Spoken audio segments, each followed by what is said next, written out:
Located just off of Main Street in New Paltz, New York, is Lagusta's Luscious Commissary, a vegan coffee shop and cafe. It opened in 2016 and has taken measures in terms of ethically sourced coffee and tackles environmental issues through veganism.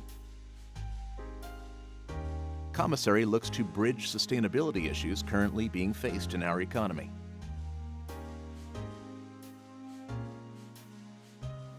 Hi, my name's Lagusta and I'm the owner of Commissary. I've been vegan for 25 years, which is hilarious. And for me, it's just easy. I recognize that for a lot of people, it's not easy. And for a lot of people, it's maybe a diet that's harder to stick to, or people feel more complicated ways about it. And so having a cafe, since I'm vegan, since I made the menu, since I own it, it's vegan. In like 2001, I was really obsessed with the idea of never labeling anything vegan, because I wanted to like trick non-vegans into eating things that were vegan and not realizing they were vegan, and then realizing that vegan food could be good. But now the pendulum has swung like so far to the other side that I actually think that veganism has become kind of like a weird selling point. I think that people think like, oh, vegan, so it must be healthy, which is like totally could be or could not be true.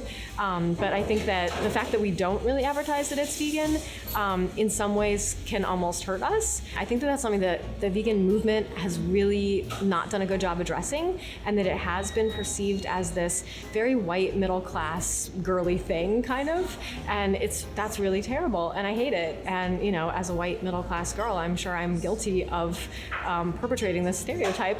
I do think that now there's all these like fancy vegan products, like all these, you know, kind of the stuff we sell here, like vegan cheese and nice like homemade seitan and things that can be more expensive.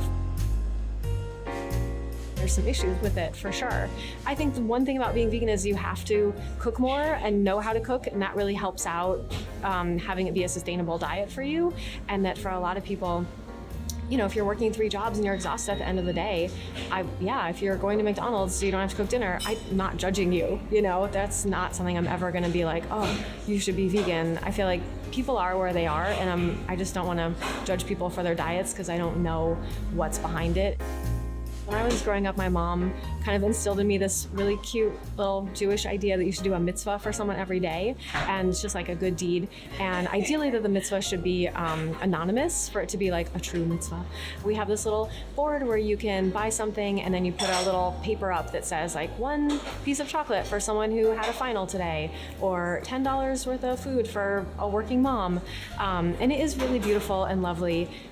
You know, a little part of me feels funny about the mitzvah law, honestly. Once there was a mitzvah that was like $10 of food for a homeless person. And I just felt like it was really kind of sad, because I'm not sure that a homeless person is gonna be like, let me come into this like kind of nice cafe. And I don't know, just felt a little bit uncomfortable with it.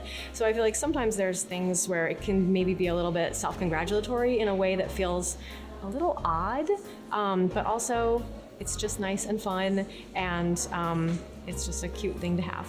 So the sliding scale soup that we have, it's just kind of neat. I wanted originally to have the whole menu be pay what you want, and to kind of see how that would go. So in the beginning we had a bunch of items that were like that, but it became really frustrating to bring people up because people just wanted to buy their stuff and leave, and they didn't want to have like a conversation about every single item and have to like think about their place and economic structures in order to buy some stuff at a cafe. So now we just have one. And 90% of people pay the suggested price, which is $6. Sometimes people pay less, and sometimes people pay more. The idea is people come in who are like, oh, I don't get my paycheck till next week. Wait, I just remembered I can get this soup for $2 at this place. We use really good ingredients, and we pay people well, and we try to have good ethics, but that means that our products are expensive, and then, you know, people who are just struggling are not buying a $10 chocolate bar. So sourcing for us is like a huge deal, and it takes a lot of time, but in the end it's great because then we can use these great products. We still do buy things from like the major food distribution companies because there's some things that you just can't not, sort of. You know, we used to use all organic coffee, but I actually think that the world is more complicated than that, and that just adhering strictly to these labels of organic or fair trade, it maybe doesn't make the most sense, because sometimes there are coffees that are not able to be certified organic, but that kind of fit our standards of sustainability or ethics that we want to promote, but maybe some farmers don't have the money to get the organic certification. So we've kind of moved away from just adhering strictly to like everything is organic. The company that we get most of our coffee from, Stumptown in New York City, they have a really good phrase that they say, which is certifications flatten conversations, which I like a lot, because it's like, it's very easy to get this, well, sometimes it's easy, this certification and put it on your coffee bag. With fair trade especially, it can be very subject to corruption, and in some places it just becomes a label that you buy, and it depends how it's regulated, and sometimes there aren't regulators. It isn't really overseen in the way that you would want. So it's something that we definitely strive for, and it means something. It's not like it means nothing. It means the company is trying, or they're thinking about it, ideally. But I think for us, we prefer to work more directly with companies who are importing things, like coffee or chocolate or tea, so that we know we can like trust that company and trust that they are working with the people who are growing the product and supplying it. So it's like trying to be a little bit more nuanced sort of with that. For a lot of years with my businesses, like I didn't really focus on making a profit, because I didn't know how to, and I didn't know how to run a business. But then I kind of realized, like, okay, I employ a lot of people, and I'm like, I owe it to them to make these businesses profitable so that they can keep their jobs, and we can, and I love coming to work every day, so I gotta make it work for everyone. It's nice to kind of think about what we're doing and say it out loud, to be like, okay, we're trying to do these things, because usually you're just like, I'm just going to work. That's it.